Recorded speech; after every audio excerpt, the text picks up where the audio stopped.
Gimana kabar kalian semua di rumah? Teacher Melda berharap kalian masih semangat ya mengikuti pelajaran sekalipun masih lewat daring. Hari ini sebelum kita memulai pembelajaran kita seperti biasa, kita akan memuji Tuhan dan belajar dari firman Tuhan. Sekarang sama-sama ambil Alkitabnya, kita mau belajar firman Tuhan. Kita buka dari Yosua 10. Yosua 10 ayat yang ke-8. Semua buka Yosua 10 ayat yang ke-8. Judul perikopnya adalah Pertempuran dekat Gibeon, Yosua merebut bagian selatan Kanaan. Demikian firman Tuhan. Yosua 10 ayat ke-8. Berfirmanlah Tuhan kepada Yosua, janganlah takut kepada mereka, sebab aku menyerahkan mereka kepadamu. Tidak seorang pun dari mereka yang akan dapat bertahan menghadapi engkau. Jadi firman Tuhan ini datang kepada Yosua ketika Yosua dan pasukan Gideon ya, dan orang-orang yang di Gideon mau berperang sama ada 5 raja yang bersekutu bersekongkol ingin menghancurkan Gideon dan Yosua. Jadi mereka takut, mereka datang sama Tuhan, mereka berdoa dan firman Tuhan ini datang. Berfirman Tuhan, jangan takut. Kata Tuhan kepada Yosua, dan memang kemenangan itu menjadi bagian Yosua dan timnya. Hari ini kita belajar supaya anak-anak yang di rumah juga jangan pernah merasa takut dengan apapun juga. Kalau kamu kesulitan dalam belajar, jangan takut, datang sama Tuhan, Tuhan akan menolong kamu. Kalau kamu punya ketakutan di rumah, takut sama kuasa kegelapan, takut hantu teacher, jangan takut sebab Tuhan ada bersama dengan kamu. Ya, demikian firman Tuhan yang kita pelajari hari ini. Kita persiapkan hati kita mau menyembah Tuhan. Kita angkat pujianku di tanganmu. Ku di tanganmu, ku di hatimu, di pikiranmu, di rencanamu, tak pernah kau tinggalkan. Ku di tanganmu, ku di hatimu, di pikiranmu, di rencanamu, tak pernah ditinggalkan. Ku di hatimu, ku di tanganmu, di pikiranmu, di rencanamu, tak pernah ditinggalkan. Di pikiranmu, di rencanamu, tak pernah ditinggalkan. Kita berdoa. Terima kasih Tuhan, kami percaya Kau tidak pernah meninggalkan kami ada di tangan-Mu, kami ada di hati-Mu ya Tuhan. Mata-Mu yang menjelajah ke seluruh bumi, mengawasi kami, melindungi dan menjagai kami, memperhatikan segala sesuatu yang kami lakukan. Tuhan, biarlah pagi hari ini iman, percaya akan Tuhan itu turun bagi semua anak-anak yang di rumah. Mereka tidak takut dengan apapun juga karena Tuhan beserta dengan mereka. Sama seperti Engkau menyertai Yosua, demikian juga penyertaan yang sama turun bagi kami semuanya di dalam nama Yesus. Sebentar kami akan belajar, Tuhan memberkati kami, melindungi dan menjaga kami. Hikmat-Mu turun bagi anak-anak yang di rumah, sehingga mereka boleh menangkap apa yang menjadi isi hati Tuhan lewat pembelajaran hari ini. Dan mereka boleh melakukan apa yang menjadi perintah Tuhan yang akan mereka lakukan sesuai dengan usia dan kemampuan mereka masing-masing. Roh Kudus, penuhi semua anak-anak yang di rumah, penuhi kami semuanya, kuasai hati dan pikiran mereka. Terpujilah nama-Mu, dalam nama Yesus kami berdoa, haleluya, amin. Anak-anak semuanya, sekarang kita masuk kepada pembelajaran kita hari ini. temanya adalah kuasa Allah atas keterbatasanku. Minggu lalu kita sudah belajar tentang menerima keterbatasan diri dan saling melengkapi satu dengan yang lainnya. Jadi keterbatasan kita dengan orang lain itu saling melengkapi. Ketika kita nggak bisa, orang lain akan melakukan apa yang kita nggak bisa. Orang lain nggak bisa, kita yang akan melakukan apa yang mereka tidak bisa. Jadi Tuhan menciptakan kita semuanya mengurapi dan memperlengkapi kita dengan karunia dan talenta yang berbeda-beda, kemampuannya juga beda-beda. Semuanya untuk apa? Untuk memuliakan nama Tuhan, supaya kita saling melengkapi satu dengan yang lainnya. Sama seperti tokoh Alkitab minggu lalu yang Teacher Melda ceritakan, bagaimana Nehemia dan timnya membangun kembali bangunan tembok Yeriko yang sudah runtuh. Jadi mereka ada yang berjaga-jaga di depan, ada yang kerja, ada yang manjat, semuanya mereka lakukan. Semuanya untuk kemuliaan Tuhan, supaya temboknya boleh kembali dibangun, dan mereka berhasil karena mereka saling melengkapi satu dengan yang lainnya. Demikian juga dalam kehidupan sehari-hari, kalian di sekolah, di rumah, dalam keluarga, kita semuanya diciptakan Tuhan untuk saling melengkapi. Jangan pernah merendahkan orang lain. Jangan pernah menghina apa yang orang lain punya. Kita harus bersyukur, wah bagus ya, kita saling melengkapi satu dengan yang lainnya. Hari ini kita belajar tentang kuasa Allah atas keterbatasanku, yaitu karunia Allah cukup bagi kita. Apa sih teacher yang dimaksud dengan karunia Allah cukup bagi kita? Berikut kita akan belajar bersama-sama dari buku ini. Ada beberapa tokoh Alkitab yang mengalami kasih karunia Allah, sehingga mereka bisa berkata, kasih karunia Allah cukup bagiku. Kenapa ya mereka berkata demikian? Setelah pembelajaran ini anak-anak akan paham dan mengerti. Oh, ternyata itu maksudnya kenapa mereka mengatakan perkataan karunia Allah cukup bagiku.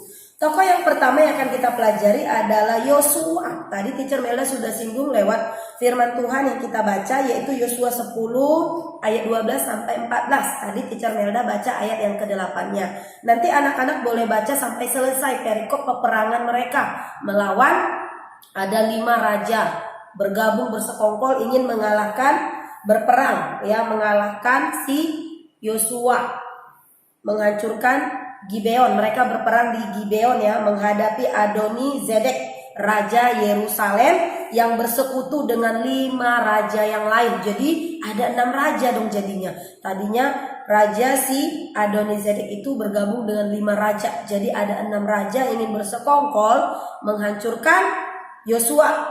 Jadi mereka harus berperang. Tapi yang terjadi apa?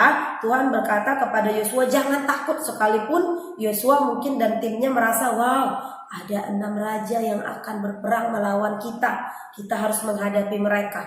Tapi Tuhan tahu isi hati Yosua dan timnya, sehingga Tuhan memberikan ayat yang ke-8, jangan takut, aku akan menyerahkan mereka ke dalam tanganmu. Dan yang terjadi adalah mereka berperang seharian melawan ke-5 raja. 6 tadi sama Adoni Zedek tadi, mereka melawan seharian, mereka berperang sampai akhirnya matahari dan bulan pun bisa dihentikan oleh doanya Yosua. Kenapa bulan dan matahari harus berhenti? Kenapa? Karena kalau sampai besok bisa gelap. Jadi kalau udah gelap mungkin mereka akan sulit berperang gitu ya. Jadi Yosua berkata kepada Tuhan dan memerintahkan matahari berhenti, bulan berhenti. Bayangkan bulan nggak muncul di malam hari dan matahari nggak bergerak. Artinya tidak ada malam. Jadi sepanjang hari itu terik matahari. Yang terjadi adalah mereka melanjutkan peperangannya, tidak ada malam, tidak ada gelap, karena bulan berhenti, matahari berhenti. Sampai akhirnya mereka berhasil mengalahkan raja-raja tadi dan mereka kabur. Karena apa? Karena Tuhan menolong mereka. Jadi peperangan itu menjadi bagian mereka. Demi nama Tuhan Yesus mereka berhasil, sehingga mereka boleh berkata, karunia-Nya maksudnya karunia Tuhan cukup untuk memenuhi apa yang diperlukan oleh Yosua dan pasukan Israel. Jadi kasih karunia Tuhan cukup bagi mereka. Kenapa? Kalau bukan Tuhan yang berperang, yang menolong mereka, mereka nggak akan sanggup. Bayangkan 6 raja-raja beserta pemerintahannya melawan Yosua dan timnya di Gibeon. Tapi peperangan itu dimenangkan oleh Yosua. Karena apa? Karena Tuhan ada di pihak mereka, sehingga mereka boleh berkata kasih karunia Tuhan cukup bagiku. Karena mereka ngerasa kalau bukan Tuhan, mereka tidak akan bisa mengalahkan raja-raja itu. Jadi itu makna dari karunia Allah cukup bagiku. Yang pertama. Yang kedua, di sini ada gambar Raja Hizkia yang sedang sakit. Nah, teacher mau tanya, pernah nggak anak-anak mengalami sakit? Pasti pernah ya, semua orang pasti pernah mengalami sakit, terbaring sakit, tidak berdaya, mau makan nggak selera, ngapain nggak selera, mau berdiri lemas, mau jatuh. Tapi apa yang kamu pikirkan ketika kamu sakit? Pada waktu itu Raja Hizkia jatuh sakit, hampir mati. Jadi hampir mati, Raja Hizkia juga pernah sakit, ternyata dia hampir mati. Nabi Yesaya diutus Allah untuk menyampaikan firman Tuhan kepada Hizkia.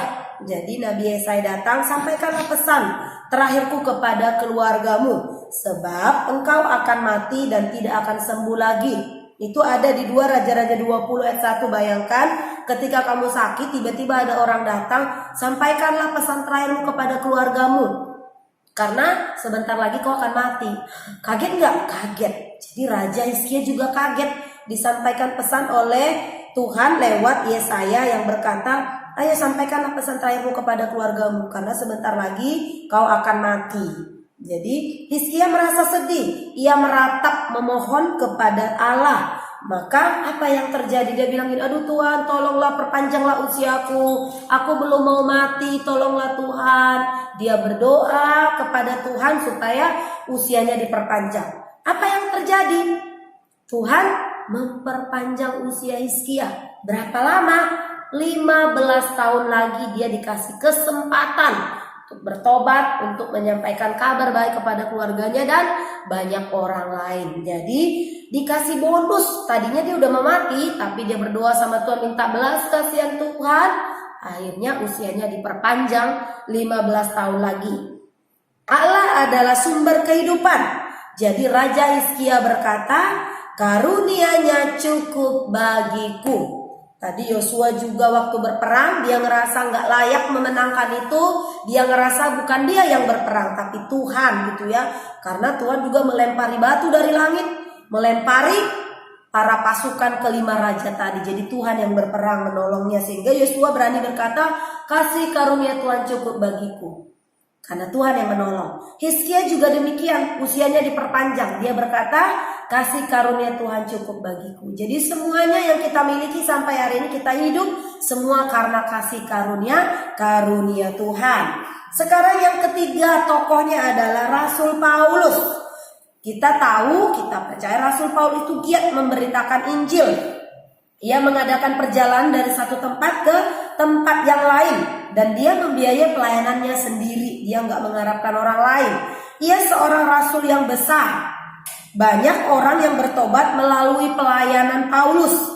Tetapi Paulus juga memiliki keterbatasan. Sama kayak kita, dia juga manusia yang biasa, yang lemah, sama seperti kita kalau tanpa kuasanya Tuhan. Dia juga sama seperti Yosua. Dia juga sama seperti Hizkia yang tadi. Jadi ia berseru kepada Allah untuk mengangkat keterbatasan itu. Tetapi Allah memandang hal itu perlu agar Paulus tidak sombong. Jadi segala keterbatasan yang Tuhan titipkan, yang Tuhan izinkan ada dalam hidup kita, itu membuat kita supaya enggak sombong, supaya enggak memegahkan diri, supaya enggak berkata, oh yang memenangkan pertarungan itu kan gua, karena kekuatanku. Kalau Yosua tadi ngomong gitu, bisa murka Tuhan sama dia. Kalau tadi Hizkia bilang, oh aku diperpanjang umurku karena kekuatanku. Tapi mereka menyadari semuanya karena anugerah Tuhan dan kasih karunia Tuhan.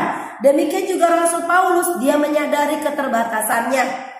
Dan dia berani berkata, Justru dalam kelemahan pula kekuasaannya Tuhan dinyatakan. Jadi jangan pernah alergi dengan keterbatasanmu. Justru ketika kamu memiliki keterbatasan, Tuhan mau menyatakan kemuliaannya dalam hidupmu. Supaya kamu gak sombong, supaya kamu ngerasa butuh orang lain. Ya, jadi hari ini kita juga boleh berkata dalam diri kita, cukuplah kasih karunia Tuhan bagiku, sebab justru dalam kelemahan pula, keterbatasan pula, kuasa Tuhan menjadi sempurna. Demikianlah firman Tuhan. Jadi kasih karunia Allah cukup, meskipun Paulus mengalami banyak pencobaan dan tantangan. Dia merasa ada duri dalam dagingnya. Tuhan izinkan, tapi Tuhan berkata itu baik bagi dia ya, untuk membuat dia supaya tidak sombong. Jadi Tuhan memberikan keterbatasan kepada manusia supaya tidak menjadi angkuh dan tidak menjadi sombong. Manusia menerima karunia Allah cukup untuk hidupnya di hadapan Tuhan. Jadi kalau tokoh-tokoh Alkitab saja diberikan Tuhan keterbatasan, apalagi kita. Jadi jangan pernah merasa minder. Kok aku gak seperti orang lain ya? Kok dia hebat aku enggak? Karena dia hebat, kamu juga hebat. Dia punya sehebat-hebatnya orang, dia punya keterbatasan, dia punya kelemahan yang Tuhan titipkan. Jadi anak-anak di rumah juga harus bersyukur dengan keterbatasan yang kamu miliki. Walaupun kamu gak bisa mewarnai seperti orang lain, gak bisa public speaking seperti orang lain, kamu gak bisa main musik seperti orang lain, itu semuanya bisa dipelajari. Itu semuanya bisa diberikan Tuhan. Yang penting kamu mau belajar. Kalaupun tetap tidak sebagus orang lain, kamu bisa upgrade dirimu dengan talentamu yang lain. Talentamu yang lain boleh kamu kembangkan. Jadilah dirimu sendiri. Be yourself. Jangan pernah mau menjadi orang lain ya. Jadi gunakan apa yang Tuhan sudah titipkan kepadamu dengan sebaik-baiknya. Yang kedua, aku kuat karena Allahku. Tadi kita belajar tentang yang pertama, karunia Allah cukup bagiku. Sekarang aku kuat karena Allahku. Kalau kita kuat sampai hari ini, semua karena Tuhan. Ya, sama-sama katakan, aku kuat karena Allahku. Berikut ini ada tokoh Alkitab yang dipenjara pada masa pemerintahan Romawi. Namanya adalah Petrus dan Yohanes. Mereka ditangkap lalu dimasukkan ke penjara karena memberitakan Injil. Jadi kamu gak boleh takut. Ketika kamu ingin menyampaikan kabar baik, aduh takut ditolak, jangan takut. Kenapa? Petrus dan Yohanes aja ditangkap di penjara karena memberitakan Injil. Mereka tidak berdaya. Saat itu apa yang mereka lakukan?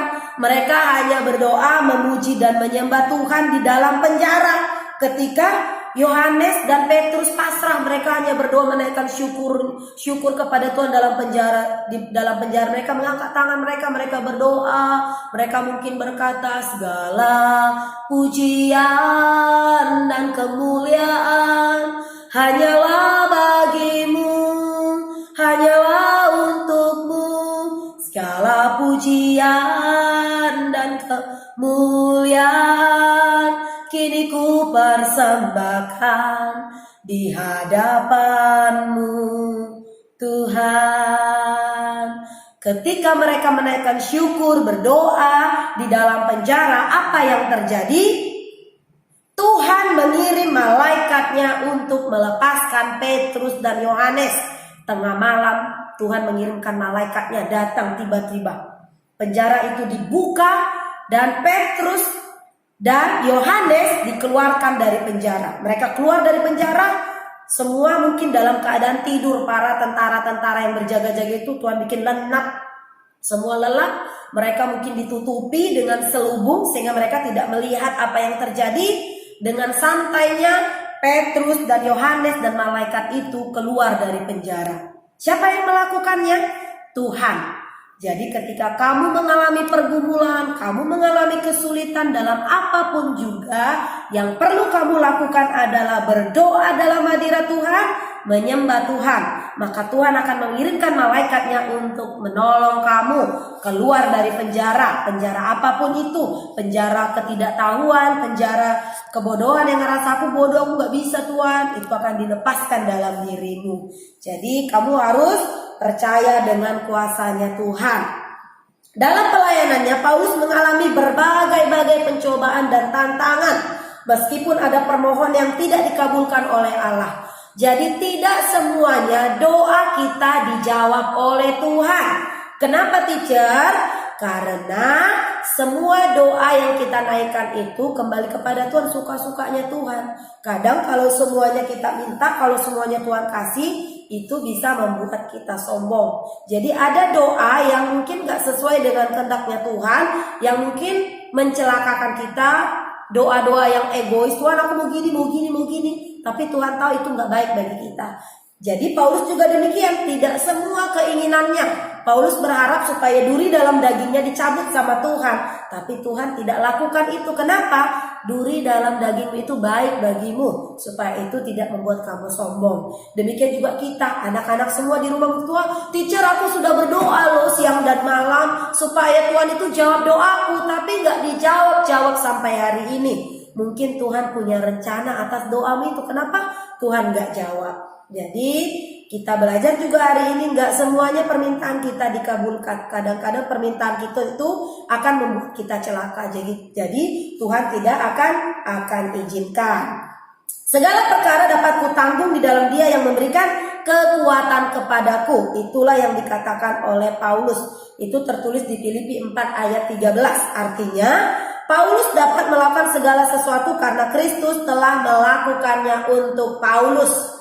Jadi kalau kalian bisa melakukan segala sesuatu sekarang, itu karena apa? Tuhan juga udah melakukannya dulu. Semuanya sudah dibereskan sama Tuhan. Jadi tidak ada yang tidak bisa di dalam Tuhan. Jangan pernah mengatakan, aku gak bisa Tuhan, gak bisa. Aku gak bisa Tuhan, aku gak bisa. Kalau disuruh mama, aku gak bisa. Jangan gampang menyerah. Karena Tuhan bisa kok.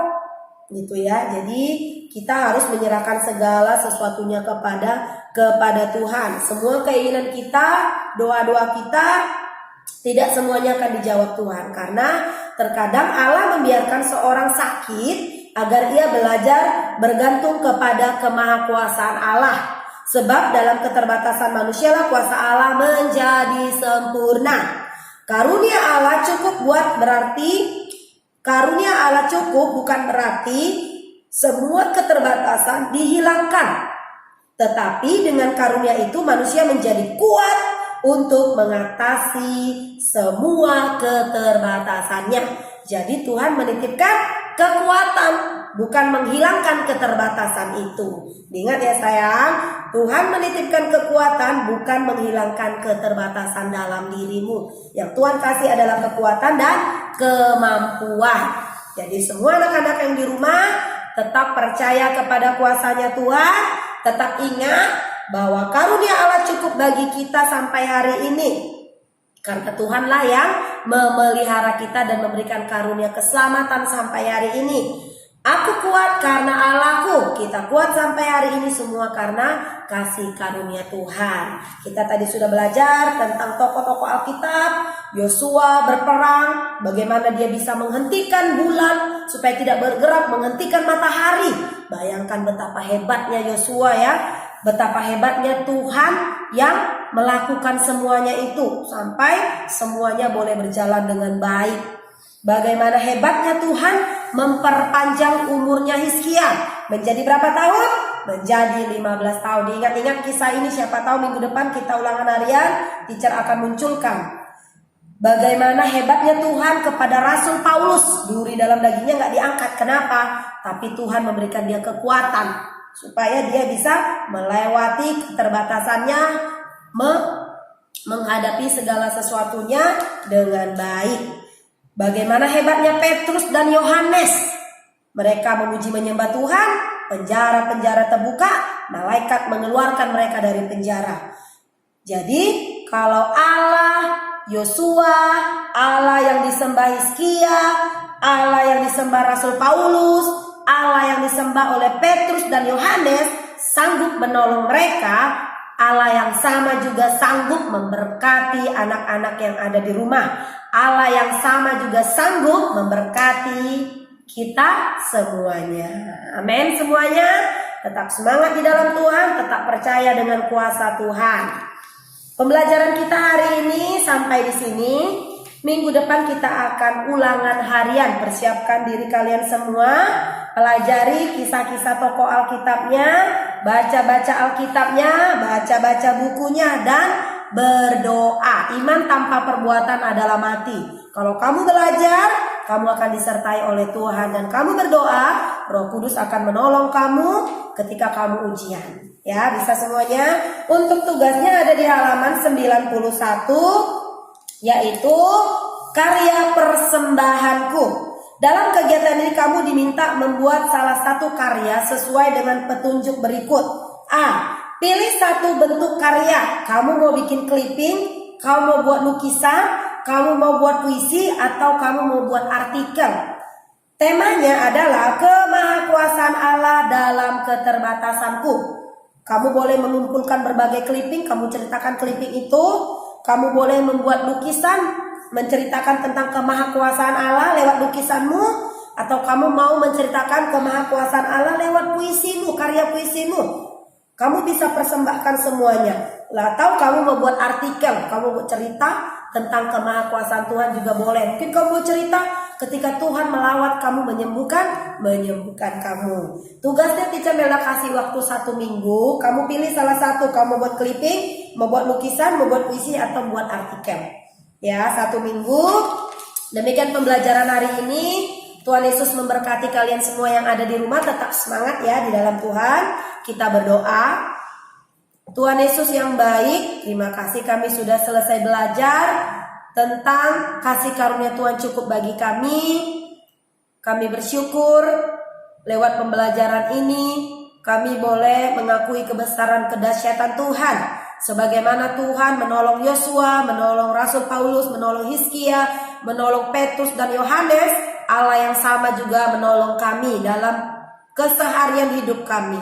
Terima kasih Tuhan, berikan semua anak-anak di rumah kekuatan untuk menjalani hari-hari bersama dengan Tuhan.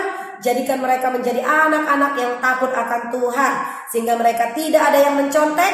Mereka mengerjakan tugas mereka dengan takut akan Tuhan, memberikan yang terbaik kepada Tuhan di dalam nama Tuhan Yesus. Terima kasih Tuhan, berkati papa mama mereka, apapun yang dikerjakan, Tuhan buat berhasil dalam nama Yesus. Tutup bungkus semua mereka dengan kuat kuasa darah Yesus. Terima kasih Tuhan, kami bersyukur. Dalam nama Yesus kami berdoa yang percaya diberkati. Sama-sama katakan amin.